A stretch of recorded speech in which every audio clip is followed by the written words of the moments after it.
Okay, some of the things that we're going through, definition there, document analysis for one of the documents on employment. And the question is, did the changes by the Iranian Revolution empower women? 15 minutes per document, and they're going to circulate or circuit through to the next topic of the next bucket, which is political activity. You want to work with one of the sides to build their evidence after they finish the second document to make sure that we can put it all synthesized and put it and break it down all together to make your 2 paragraphs for today. All right. Fist to five. How long we need? Fist to five. How long we need? Fist to five. I need fist up. Fist up. Mouse close. Fist up. Hey guys, I need y'all fist up so I can know how long you need. I got one. I got three. I got three, 5, 3, 4. Let's go with 5. Let's go with 5. That's a solid 5. We're not moving on that though. I like how Tiana is working. I like how Arthur and Chris are focused on their work. I like how this group is working when they stay focused on the conversation. I like how Chase with a rock and roll on the desktop.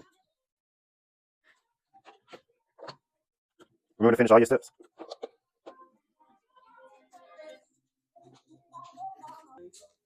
Oh, yeah, let me show you the video again. Dancing. You hear that 2-step? Boots up, boots on the ground.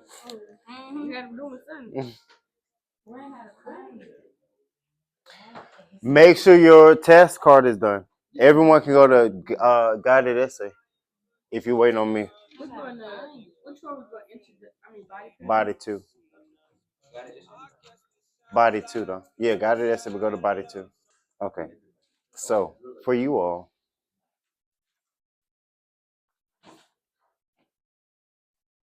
for C, I wanted to get some information from some of those questions because the question will help us get some stuff that'll prove our point that women were not empowered. But I don't want y'all to help me piece that part together. All right. So let's look at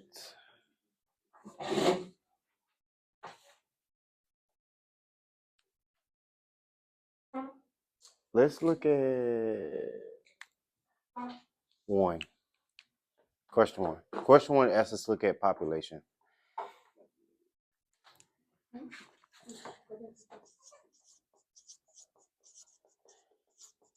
What is a fact that we can get from about their population that answers question one? Let's start with increase or decrease. Did it increase or decrease between those years? Increase. How can we make it sound like it's a lot? If you just tell someone to increase, they're like, okay, maybe it's a little. How can we make it sound like it was a lot? 11,000 to 22,000. What's the relationship between 11 and 22? 10,000.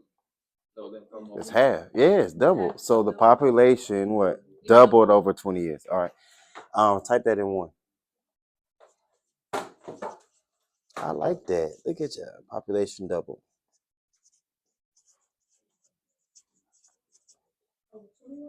20 years. Now let's look at that next column that says employed or seeking employee. You know what seeking means? Looking for a job, applying for jobs, looking for them. All right. Now remember, part of this revolution is them having more educational empowerment. So some of them were allowed to go to school more. So that means, in essence, if more people are going to be able to go to school, that means more people should be able to get jobs and work too. Okay. The employed or seeking employment went from 13% in 1976 to what? 9%. 76 is before the revolution, right? When was 96? Before or after? After. Okay. So that number went what? Down. Is that good or bad? That's bad. Look, employed or seeking employment just for women, the number of women doubled, the population doubled, but the people that were employed went actually down. Okay. Remember, we're on the not empowered side, so we got to find information that's going to help us prove our point. All right. We got that? All right. So what about the 9% that could work? Did they have any limitations? Could it work anywhere? No. Okay. So how can we put that into its like explanation? I'm gonna put this all in here. Y'all can pull from here. Women could choose. Women only had certain jobs they can get, right? Fewer options and less choice. Because one thing about empowerment is being able to choose and make choices. They have the option of working, I guess, but it's only in the context of, okay, y'all can only do this. Less option.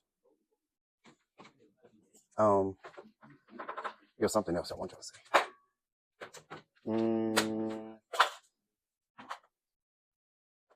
So a lot of them, we saw this, let's look at this homemaker one on the right. Homemaker went from 68% before the revolution to 58% after. So quick side note, their constitution that they wrote after the revolution really focused on women working in the house, working in the house. Okay. And so meaning they made like rules and stuff say women, y'all can work here, but they really emphasize them working as housemakers. Why? So they could stay where? At home. So even if they want to like work as something outside of working in like feeding children and doing all that stuff, they were encouraged to be housemakers so they can still stay at home.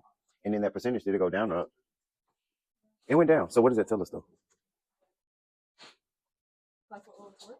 After the revolution, what was the perception of working with women? They had less of them working in homes. Why though? Uh-huh.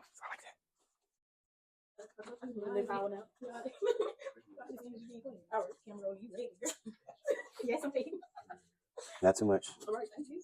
Okay. Now can we look at the population? The population doubled just like the men did, right? How can we compare those numbers? Actually, let's do this. We're gonna do a little bit of math. Go to question 3. And we can add, all this is going to be helping us with our explanation and evidence. And some of this is evidence, some of this is explanation. What about question 3? It says in 1976, 13% of Iranians were working or seeking employment. If you multiply the total population by 13%, or 0.13, the number of women worked or seeking employment was 1,456,780. All right. Using the same formula, how many Iranian women were employed or seeking employment in 1996? Okay. So our big number is 22 million. Okay. Now we're going to get the percentage of them of women that were actually working. All right. Can you all do this? Pull up a calculator and multiply 0.09. Get a calculator out and multiply 0.09, which is 9% in decimal form. Okay. And then what are we multiplying that by? It says 5. What was the population? What's the phone number? I can't see. 22,379,000. 379. All right. What was the number? 1,950,000. You sure? No, wait. That don't sound right. I just not remember. Yeah, I was about to say it's 2 million. Because think about it like this: mental math, 10% of 22. That's like at least 2. Okay, that's 2,014,110 people. All right, so 22 million people. 2 million of them were working women. How can we make that sound like it's so little of a number? We can say it's what's the percentage? This is 9%, which is what? I know, but if you're describing the number to someone, how could you say it so it sounds like a little percentage? Let's use a percentage. 22% compared to 2%. Less than. It's less than 2%. Let's do less than 10% of women. We're doing what? We're what? Working. Mm-hmm. Is that a large number or a small number? When you compare it to 22 million and you say 2 million, that's less than 10%. So did it empower women? Yeah, it did. You can go on that side. It did not empower women. This is a small percentage. If I'm thinking empower, I'm thinking a larger percentage, maybe like going on like 20, 25% of them would be working. We're looking at less than 10 were working. So, and part why is this a high percentage? They want to stay in the house, the Constitution, and they only had certain jobs that they can get to. So is that empowerment? Is that choice? Okay. Okay, there we go. All right, so now we got evidence, all this on one table. Okay, y'all want to see the chat?